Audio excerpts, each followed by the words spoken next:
Shalom, Pastor Mark Biltz here of El Shaddai Ministries. Several years ago, a pastor of a church announced that he wanted churches to show their solidarity with Islam by reading from the Quran at their Sunday service. So I announced that I wanted churches all over the United States to show their solidarity with Israel by reading a selected verse from the Torah. And churches responded from all over the world. I thought the greatest appropriate verse to be read would be the greatest commandment, to love the Lord our God with all of our heart, mind, soul, and strength. In Hebrew, this is referred to as the Shema, meaning to hear and obey. Well, I didn't want it to be read just any weekend. I wanted it to be read the very same weekend when Jewish people all over the world would be reading it.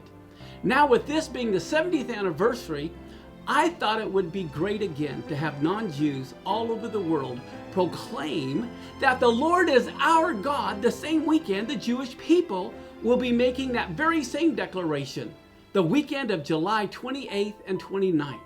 So I'm sending this request out to many like-minded Jewish Christian organizations, asking them to invite all their own contacts to have them as their pastors to take just 60 seconds at their services on Sunday, July 29th, to proclaim the greatest commandment. Just imagine, on Saturday, Israel will be singing the melody, and on Sunday, Christians will be singing the harmony. In Zephaniah, there's a prophecy. It's in Zephaniah 3:9.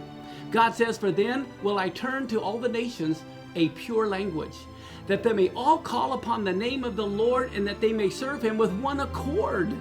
Well, that language is Hebrew. So let's plant a seed in fulfilling this biblical prophecy as we all sing the short opening prayer to the Shema in Hebrew, which you can easily learn in our short video.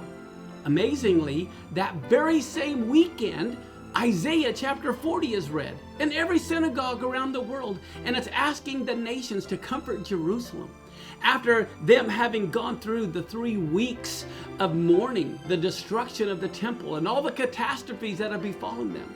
It is also the same chapter where the declaration is made in verse 3, "The voice of him crying in the wilderness, prepare ye the way of the Lord, make straight in the desert a highway for our God."